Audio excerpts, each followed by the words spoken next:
America's backbone was built on blue-collar business grit, grind, and muscle. This is where you stop working for the business, and the business starts working for you. 3 accelerators in your blue-collar business. We've got clarity, that'd be number 1. Leverage is going to be your number 2.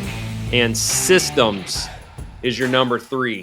Kevin, we talk to so many people and they'll say, I want a big business and I'm going to double it or triple it. And then your question is always, how? Yeah. And it goes back to clarity. Most people have a general idea, but no clarity. So tell me some of the things we should be clear on if we're going to be using clarity as an accelerator in our business. Well, on clarity, you got to know what you have to sell, who wants it or needs it to buy it, why they should buy from you and not your competitors. And then you got to know your costs of those goods and services sold. You got to get very clear on those things. And a lot of guys who say they're going to triple their business, they're not clear on that. That's very basic. So let's talk about your stuff. I mean, for me, it's super easy. I'm super clear on who my customer is, what I'm selling, what the costs are, and then why I'm different from their competitors. What's my competitive advantage? I know my competitive advantages is, and then I know what I tell those potential clients. So go over that, because I think you're extremely clear and niche down on yours. So it's a great example. Okay. My service for a gutter king is gutter cleaning. I don't want to say we don't do gutter installation. We'll just sub all that out, but I don't do many of it. There's just not much money in it. And mine is gutter cleaning. It's apartment complexes and condo associations. That's 98% of our business.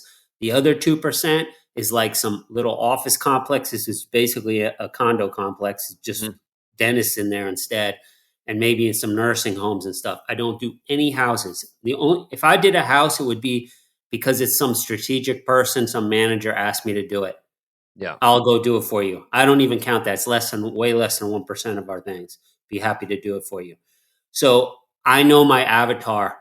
It's condo association and apartment complex. There's tens of thousands of them. I want everyone in every state to tell me no. Why did you niche down on apartment complexes and condominium associations? Why didn't you just say, I'm a gutter cleaner and I clean gutters? It doesn't matter what it's on, where it's at, I'm cleaning them. Because, well, you can make money on houses for sure. There's lots of guys doing it, but they're not making as much money as they would be if they were doing it the way I'm doing it. I basically am doing, if I'm doing 30 condo buildings, I would rather do 30 condo buildings than 30 houses in a neighborhood. And I'm going to tell you why. Guys are like, wait, what? Aren't they bigger? It doesn't matter. They're easy to walk. When you ever look at an apartment building, they're like 4x12 pitches. The reason they do that is because it's cheaper. Even condo associations, they're almost always 4x12 or 6x12 pitches. They'll have little hips and valleys. When you look at people's houses, drive down a street in a nice neighborhood, the houses are all different. The roofs are, half of them you want no part of going on. Right. Then I'm getting one invoice. That person would be getting 30 invoices. They'd have to invoice 30 people, collect on 30 people, put 30 checks or whatever, or pay credit card payments. It's so much easier. I want one thing. And then that person who has the one house, that's probably all they have. Yeah, you could go do power washing for them. The person that manages this condo complex might manage 6 more. Great. And other people in their office manage 6 more. And I have a pain point because other guys don't want to do it. And then I like the barriers of entry, the insurance things, and then you don't get paid for a lot of times 60 days, which scares the shit out of a lot of guys. It doesn't scare me at all because I like that because I know other guys won't do it. I've had guys say, yeah, well, I'd have to get like $8,000 to do that because they might not pay me. But it's like a $4,000 job. I'm like, what is this guy talking about? Yeah. Like he's just making up numbers. They're almost like talking themselves out of it. So that's how clear I get on it. And then I know all the pain points they have. Insurance issues for vendors, Guys don't want to be in vendor programs and pay $199 a month. I've talked to so many managers. I asked them, what are problems you find? They're like, man, it's so hard to find guys to sign up for these vendor programs. They don't want to pay $399 a year because they're afraid they're not going to get work. I sign up. I'm like in like 28 different vendor programs. Anything that comes in, yeah, we're in it. If they ask, are you in it? We're in it now. Because I know we'll go in there and then we're the only guy in there. They have to use somebody in their vendor program because they have to have their insurance approved. So I like that. I know what their residents want. Their residents don't want to be bothered. They don't even want to know you're there. They want you to treat their stuff like it's your own. I write this all up in my thing. And then they want to know you do this a lot. That's why I always tell people, I used to send 100 references. Now we send like 250. God, I love it. It's like 11 pages. So let's talk about what you're sending. So obviously you are very perceptive because you were doing residential gutter cleaning when you first started, right? Yeah, when I was Yeah. And then you just realized, hey, I can have less transactions, I can have bigger tickets, I've got a higher barrier of entry, I've got more opportunity to have repeat business with this customer because this management has multiple properties probably. And that barrier of entry kept me from having as much competition. But then why did your customer choose you? And this is where I think most people miss it is, well, they'll say, well, I provide the best quality. Like, what does that really mean though? What is the best quality? And you just went over that, the fact that you already knew the pain points from your customer base. And you do what when you're communicating why they should use you? Well, I do too. I figured out their pain points and then I weave them into my offer. So one of them is, I mean, we all know this for blue collar guys. You got to answer your phone. Mm-hmm. We do not leave an unanswered email at 4 p.m., not 5 p.m., 4 p.m. Every email is answered. Right. So you say, what if somebody emails you at 3:57? Okay, we'll get to it before 5 o'clock. But I really care about all the earlier ones. And we give solutions. We don't do this. I used to have somebody work for me say, yeah, I'll get back to you on that. I hate that answer. Do not give that answer. Go find the answer. Take 20 minutes, answer that person. So we answer emails and answer phones. But the other part is they want to know that they're going to get on schedule. They want to know that there's a guarantee. So here's another one. I tell them if there's even a perception that something's not done, even if a resident says, hey, I don't think they came and did ours. I was here all day. We've had that's stupid because we go up on one side of the roof, we walk around it. Mm-hmm. And they say, I know it's done. You know how many times I went back to look at gutters myself and they're completely clean? But it used to drive me nuts. And I used to think I should be charging these people. I'll tell them because I'm on the side of the manager. I know they don't want that call from that resident. So I say, listen, Chris, I know that unit's done, but it's no problem. I'm going to go out there. I'm going to take pictures of that unit just for you. I'm going to send them in to you. I'll have them to you in 48 hours. Like I give them confidence and there's no bill. Yeah. Because it's built into the cost. Right. I know the percentage of callbacks we're going to get that are BS. All right. And then there's guarantee. I tell people, if you're not happy, I'll void it. Yep. Like I'll void a $6,000. I've told people they don't know what to say there. I say, yeah, if you're not happy, don't pay it. And they're like, it's like $6,300. I said, don't pay it. It's okay. Yeah. And then I don't even this is what gets people crazy. I don't even take a down payment on any of these. Almost every one of my competitors does. I don't like the paperwork of taking down payments. It's such a small percentage of condo associations, which is my biggest, that don't pay. Apartment complexes can be a little different. Condo associations is it's money that a board handles. Nobody can benefit from spending it. They can't spend it. Right. Where an apartment complex, it could be some apartment operators are trying to buy another one. They try to shaft somebody, whatever. So I don't mind that either. So I tell them, I'll use that. I'll say, every one of your other quotes, they're going to want 25% down, 30% down. You don't even know if they're going to do a good job. Now you got to explain to the board why you wrote them a $3,000 check. Right. And they didn't do it. They didn't finish it. It snowed. It's not done. Everybody can see that there's leaves still up there. And now you got to explain that to board. With me, you don't have to explain anything because you haven't paid anything. You took the risk away. I know. So they love that one. Could Yeah. you, we'll talk about this in our next thing about being a nightmare. That's a nightmare for other. Yep.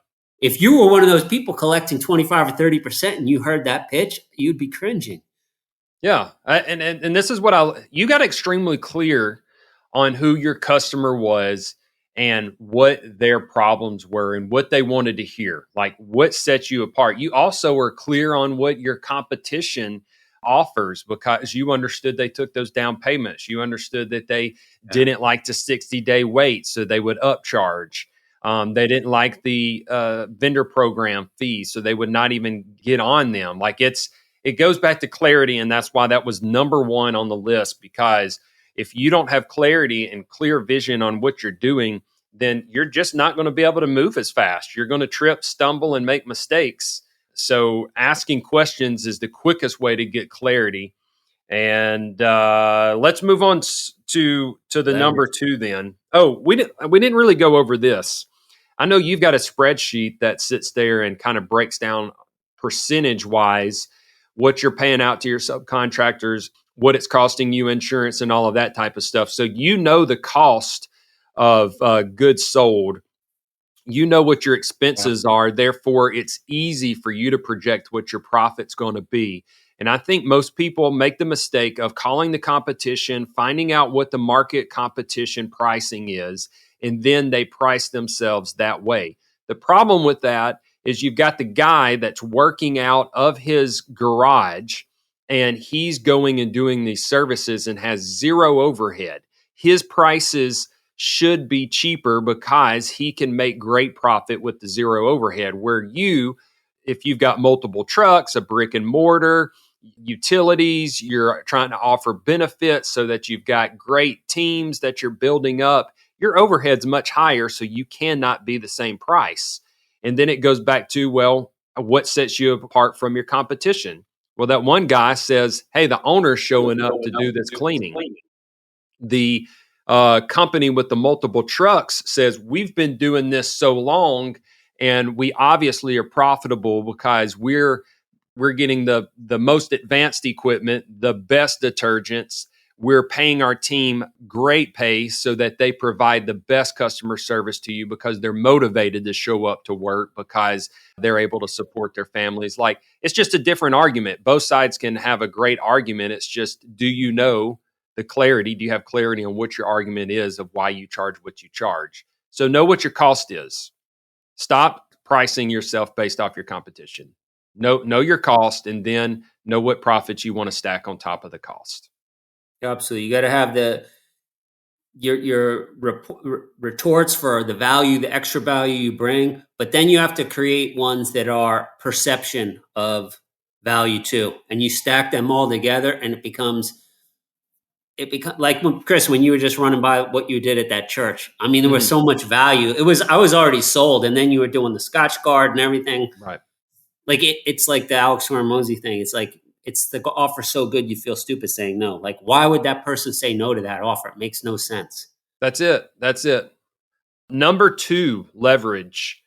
This is where most people get stuck because they try to say leverage is not available when it comes to labor.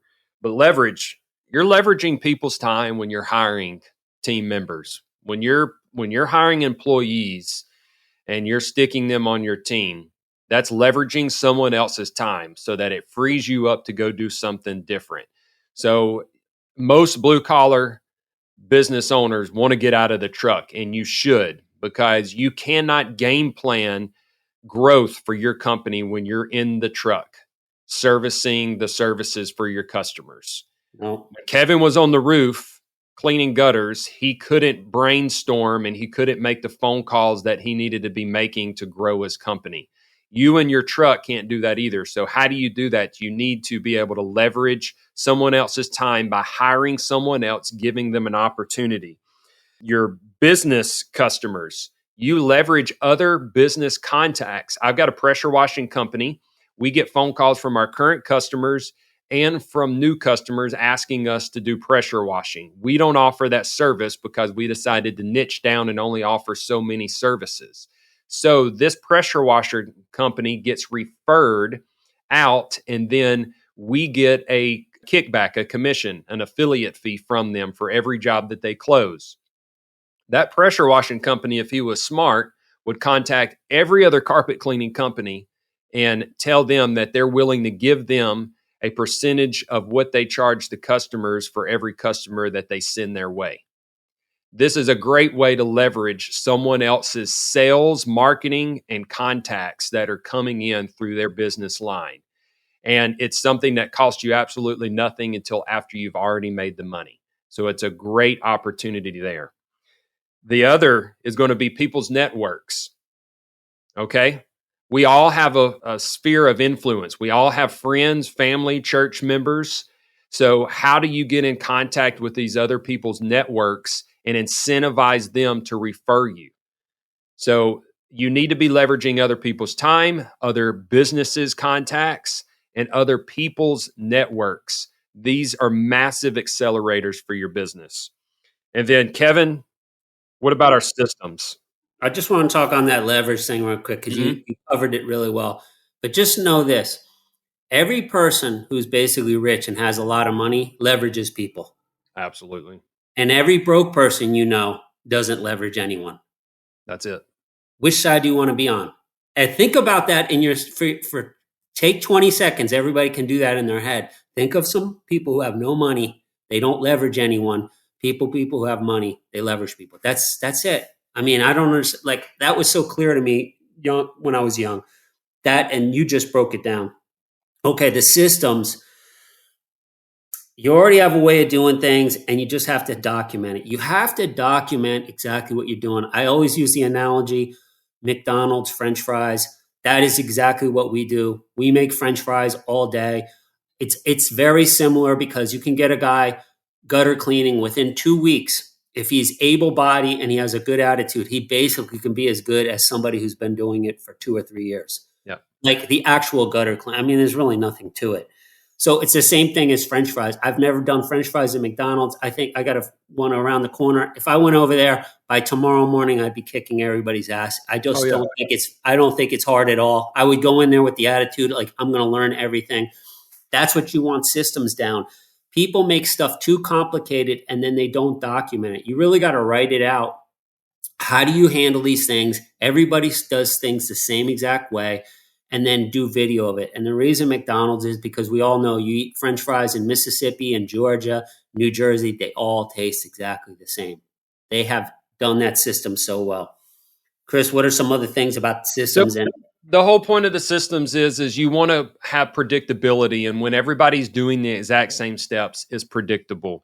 You want to keep quality. So if you build a system based off of a quality result, then that means that quality is going to stand over and over again each time it's conducted. Systems also allow you to train quickly. So literally, everybody has a system. You wake up in the morning and you go do your little routine. You do it the same way. I get up in the morning and go to the restroom, and then I go get coffee made, and then I go and get a shower. All right, that's my routine. And within that, there's areas where I'm brushing my teeth, putting my contacts in, stuff like that. If I break that routine, I might walk out of the house without putting my deodorant on. I'm so used to that routine, it's locked in. So, but I've never documented it. If I wanted someone else to have the same success that I do, then I would sit there and I would sit it. This is how I built my systems for my businesses. I sit down and I say, okay, how do I process this?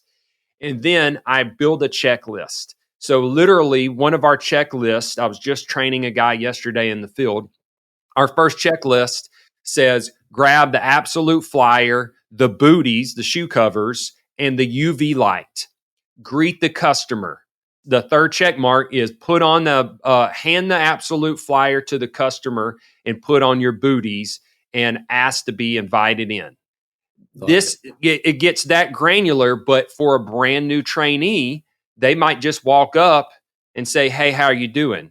Now there's no flyer to remarket your other services or to have an acknowledgement of where your contact information is. They don't have their booties, so it doesn't show a quality a care for the customer's home or business. And they don't have the UV light, so they can't upsell urine sales because the UV light detects urine. That's why those three things were in the system very upfront, and they were gathering them as they were getting out of the van. So build checklists in, and if your CRM system will allow you to attach a checklist, that's going to be your best way. So the systems are there so that you can produce the same high quality and you don't miss opportunities for increased revenue. That is upsells while you're on the location. It also keeps you from losing equipment. It keeps you safe, your crew members safe. It's all in how you build it. So I sit down at my desk, walk through the process, document it, and then now at this point, I'm starting to move through and video this stuff. Me doing the process, explaining why. Now I'll have an onboarding video for new hires because we're trying to increase that area of our business at the moment. So let's do a recap real quick.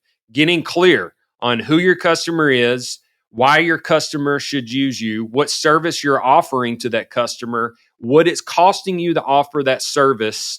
That's number one, getting clear. Number two, leverage. You need to be hiring people and giving them an opportunity to work with you.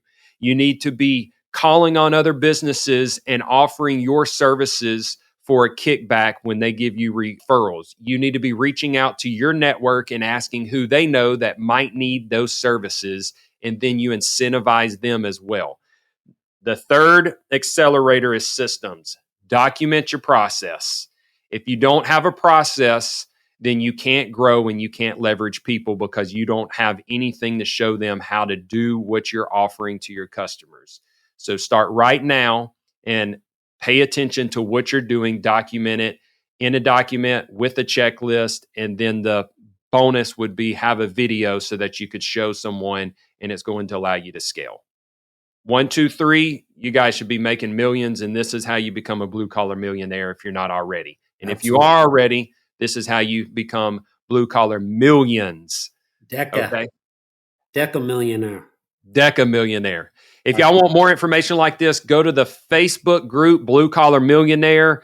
It's free group. We have live interviews every Tuesday. We're dropping content like this. The community is a few thousand, and they are a great community to be a part of. And if you're really looking to grow, you should pop into this community and start reaching out to people and setting up phone calls because there's a ton of information and power in networking. The other thing is we have a live event mastermind coming up in Miami, October the 19th and the 20th. Is that right?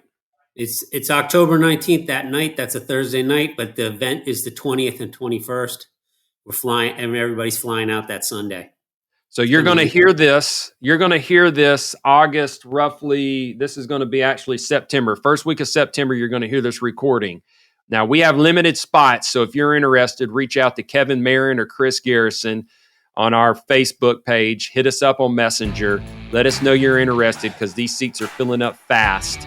And I promise you that you will get every tool that you need to be able to grow your business. And if you don't own a business yet, we will teach you how to find a business that will create great cash flow for you. Till next time, we want you guys to live in success, and let's get the Blue Collar Millionaire stamp if you don't already have it.